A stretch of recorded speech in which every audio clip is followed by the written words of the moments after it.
ವಿಧಾನಸೌಧ ಕಟ್ಟೋದಕ್ಕೆ ಕಾರಣಕರ್ತರಾದಂಥ ಕೆಂಗಲ್ ಹನುಮಂತಯ್ಯನವ್ರು ಹುಟ್ಟಿದ ದಿನ ಇಂದು 10ನೇ ತಾರೀಕು ಫೆಬ್ರವರಿ 1908ರಲ್ಲಿ ಹುಟ್ಟಿದ್ರು. ಎಂಥ ಮನುಷ್ಯ ಆಗುತ್ತೇನ್ರಿ, ವಿಧಾನಸೌಧ ಕಟ್ಟೋಕ್ಕೆ ಕಾರ್ಯಭಾರ ಶುರು ಮಾಡಿದ್ರ ಚೀಫ್ ಇಂಜಿನಿಯರ್ ಕರ್ಕೊಂಡು ಕೆಂಗಲ್ ಹನುಮಂತನ ದೇವಸ್ಥಾನಕ್ಕೆ ಹೋಗಿ 1 ಲೋಟ ಹಾಲು ಕೊಟ್ಟು ತಾವು 1 ಲೋಟ ಹಾಲು ಇಟ್ಕೊಂಡು ಹಾಲಿನ ಮೇಲೆ ಪ್ರಮಾಣ ಮಾಡು ಗುರು ನೀನು. ಯಾವುದೇ ಕಾರಣಕ್ಕೂ ಇದ್ರಲ್ಲಿ ಲಂಚ ತಿನ್ನಬಾರ್ದು, ಯಾವುದೇ ಕಾರಣಕ್ಕೂ ಒಂದೇ ಒಂದು ಇಟ್ಕಿ ಆ ಕಡೆ ಈ ಕಡೆ ಹೋಗಬಾರ್ದು. ಸಮಸ್ತ ತೆರಿಗೆ ಜನಗಳ ದುಡ್ಡು ಇದು. ಈ ಹಾಲ್ ಮೇಲೆ ಪ್ರಮಾಣ ಮಾಡಿ ಅದೇ ತರ ನಿಸ್ಪೃಹದಿಂದ ನ್ಯಾಯಯುತವಾಗಿ ಬಿಲ್ಡಿಂಗ್ ಕಟ್ತೀನಿ ಅಂದ್ರೆ ಇರಿ, ಇಲ್ಲಿ ಕೆಲಸ ಬಿಟ್ಬಿಡಿ ಅಂದ್ರು. ಆ ಚೀಫ್ ಇಂಜಿನಿಯರ್ ಅಂತ ಪುಣ್ಯಾತ್ಮ ನೋಡ್ರಿ, ಆಯ್ತು ಸರ್ ಹಂಗೆ ಕಟ್ಟೋಣ ಅಂತೇಳಿ ಹಾಲ್ ಮೇಲೆ ಪ್ರಮಾಣ ಮಾಡಿ ಹಾಲು ಕುಡಿದ್ರು.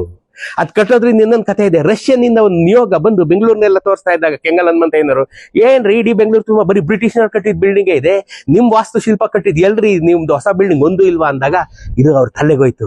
ಅವರು ಮಹಾರಾಜ ಜಯಚಾಮರಾಜೇಂದ್ರ ಒಡೆಯರ್ ನಮ್ ಭೇಟಿ ಮಾಡಿ, ಆಗ ಮಹಾರಾಜರು ಗವರ್ನರು, ಮಹಾಸ್ವಾಮಿ ಹಿಂಗ್ ಅಂತವ್ರಲ್ಲ ಏನ್ ಮಾಡೋದು ಅಂದಾಗ ಮಹಾರಾಜರು ಶಿಲ್ಪಿ ಸಿದ್ಧಾಂತಿ ಸಿದ್ಧಲಿಂಗ ಸ್ವಾಮಿಗಳನ್ನ ಕರೆಸಿದ್ರು. ಪ್ರಾತಸ್ಮರಣೀಯ ಮಹಾನ್ ಭಾವ.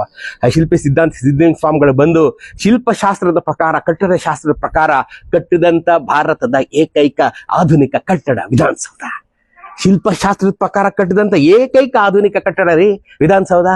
ಅದನ್ನ ಕಟ್ಟಿದ ಮೇಲೆ ದ ಗ್ರೇಟ್ ವಾಕ್ಯ ವಿಧಾನಸೌಧ ಮುಂದೆ ನೋಡಿ, ಸರ್ಕಾರಿ ಕೆಲಸ ದೇವ್ರ ಕೆಲಸ ಅಂತ ಬರ್ಸ್ತವ್ರು ಇದೇ ಕೆಂಗಲ್ ಹನುಮಂತಯ್ಯನವರು. ಸರ್ಕಾರಿ ಕೆಲಸ ದೇವ್ರ ಕೆಲಸ ಅಂತ ಬರ್ಸೋರು ಸಿಎಂ ಇಂದ ಇಳಿದು ಬಿಟ್ಟಿದ್ರಲ್ಲ, ಆಗ ಅದನ್ನ ಮುಚ್ಚಾಕ್ಬಿಟ್ಟಿದ್ರು ರೇ ಈಗಿನ ಜನ.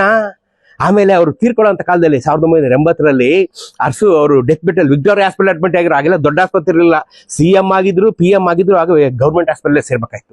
ಆಗ ವಿಕ್ಟೋರಿಯಾ ಆಸ್ಪತ್ರೆ ಡೆತ್ ಬೆಡ್ ಅಲ್ಲಿ ಇದ್ದಾಗ ಅರಸು ಬಂದು, ಈಗ ಏನ್ಮಪ್ಪ ಹಿಂಗ ಆಗೋಯ್ತಲ್ಲ, ಏನು ಏನಾರು ಕೊನೆ ಆಸೆ ಇದ್ರೆ ಹೇಳಿ ಹನುಮಂತ, ಏನಾರು ಮಾಡೋಣ ಅಂತಂದಾಗ ಮಹಾಸ್ವಾಮಿ ಏನು ಬೇಡಿ, ಸರ್ಕಾರಿ ಕೆಲಸ ದೇವ್ರ ಕೆಲಸ ಅಂತಿದೆಯಲ್ಲ ಅದನ್ನ ಪುನಃ ಲಾಕ್ಸಿ ಅಂತ ಪುನಃ ಹಾಕ್ಸಿ ಅವರು ಕಣ್ಮುಚ್ಕೊಂಡ್ರು ಕಣ್ರಿ. ಅಂಥ ಪುಣ್ಯಾತ್ಮ ಕೆಂಗಲ್ ಹನುಮಂತಯ್ಯನವರು ಹುಟ್ಟಿದ ದಿನ ವಿಧಾನಸೌಧ ನೋಡಿದಾಗ್ಲೆಲ್ಲ ನೀವು ಶಿಲ್ಪಿ ಸಿದ್ಧಾಂತಿ ಸಿದ್ಧಲಿಂಗ ಸ್ವಾಮಿಗಳು, ಜಯಚಾಮರಾಜ ಒಡೆಯರು, ಕೆಂಗಲ್ ಹನುಮಂತಯ್ಯವ್ರನ್ನ ನೆನ್ಸ್ಕೊಳ್ಳೋದನ್ನ ಮರಿಬೇಡಿ.